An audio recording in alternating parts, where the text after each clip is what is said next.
لوگوں سے عزتیں تلاش کرتے ہو تو وہ کیا تمہیں عزت دیں گے؟ وہ تو کل اچھا کہتے ہیں، پرسوں برا کہنے لگ جاتے ہیں۔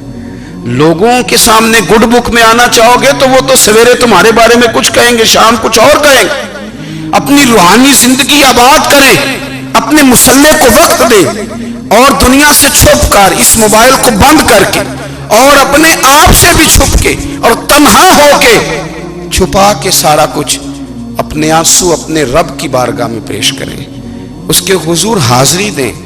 سنو نا ترمذی کی حدیث، اور اسے یاد رکھنا، نبی پاک علیہ السلام نے فرمایا اپنے دکھ لوگوں کے سامنے نہ بیان کرنا، سیٹھوں نوابوں کو نہ بتاتے پھرنا، دنیا داروں کے سامنے جا کے نہ رونا کہ میں تکلیف میں ہوں۔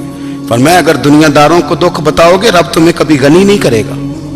اور لوگ ہیں کہ الٹا مذاق اڑائیں گے آپ کی، جس سے بڑی پکی یاری ہے نا، پکی، وہ تب تک پکی ہے جب تک آپ نے 50,000 مانگا نہیں، اور جس وقت آپ نے کہہ دیا کہ میں مجبور ہوں میری مدد کر، تو پھر ختم ہو گئی دوستی۔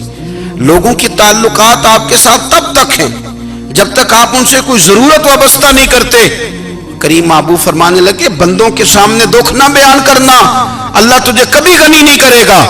تو اپنے دکھ اپنے رب کو بتا، تو دعائیں مانگ، تو اس کی بارگاہ میں حاضر ہو، تو اس کے حضور عرض کر۔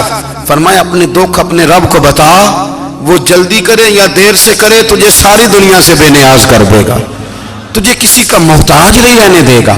اپنے مسلح کو، اپنی دعاؤں، ایک بزرگ فرماتے ہیں میں نے دعا مانگنے کا طریقہ اپنی بیوی سے سیکھا، دعا مانگنے کا طریقہ اپنی، سیکھنے والے تو اپنے بچوں سے بھی سیکھ لیتے ہیں، سیکھنے والے تو ہر ایک سے سیکھتے ہیں۔ وہ کہتے ہیں میں نے دعا مانگنے کا سلیقہ اپنی بیوی سے سیکھا ہے۔ حضرت وہ کس طرح؟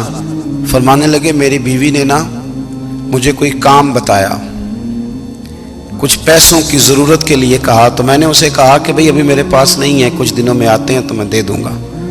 عورتوں کی عادت ہوتی ہے وہ بار بار یاد کراتی ہیں، 2-4 دنوں کے بعد پھر اس نے کہا حضرت وہ میں نے کہا تھا کچھ پیسے، میں نے اسے کہا کہ ابھی میرے پاس نہیں ہے، کچھ دنوں میں ملتے ہیں تو میں تمہیں دے دوں گا۔ اس نے کچھ دنوں کے بعد پھر کہا حضور وہ میں نے کچھ پیسے کہے تھے۔ فرماتے میں نے ڈانٹ دیا، میں نے کہا کہ کیا تو روز مجھے شرمندہ کرتی ہے، کہا نا میرے پاس نہیں ہے، ہوں گے تو دے دوں گا، تو روز یاد کراتی ہے۔ فرماتے ہیں اس نے پہلے تو میری ڈانٹ کو سہا، پھر میرے سخت جملوں نے اس کی آنکھوں میں آنسو پیدا کر دیے، پھر اس نے اپنے آنچل میں اپنے اس دکھ کو سمیٹا، اور پھر اس نے ایک جملہ کہا تو میں رو پڑا، اور مجھے اپنے رب سے مانگنے کا طریقہ آ گیا۔ مجھے کہنے لگی حضرت جی آپ نے ڈانٹ دیا میں نے سہ لیا، پر آپ ہی میرے شوہر ہیں، بتائیں نا آپ سے نہ کہوں تو میں کس سے جا کے کہوں۔ فرماتے ہیں میں رو پڑا، اور میں کھل کے رویا، اور میں تڑپ کے رویا، اور پھر میری سسکیاں بند گئیں۔ تو مجھے کہنے لگی آپ کو کیا ہوا؟ میں نے کہا مجھے بھی دعا مانگنی آ گئی ہے، جب میں اسے کہوں گا نا اللہ تو ہی میرا رب ہے، میں تجھ سے نہ کہوں تو میں کس سے جا کے کہوں؟ میں کیوں کسی بندے سے سوال کروں؟ میں کیوں کسی دنیا دار سے کہوں؟ میں تیرے بندوں کا، نیک بندوں کا وسیلہ لے کے، تیرے محبوب کی غلامی لے کے تیری بارگاہ میں آیا، تجھ سے نہ مانگوں تو کس سے مانگوں؟ سمجھ آ گئی ہے؟ جب میں اس رنگ میں مانگوں گا تو پھر رب میرے اوپر بڑا ہی فضل فرمائے گا، وہ میرے اوپر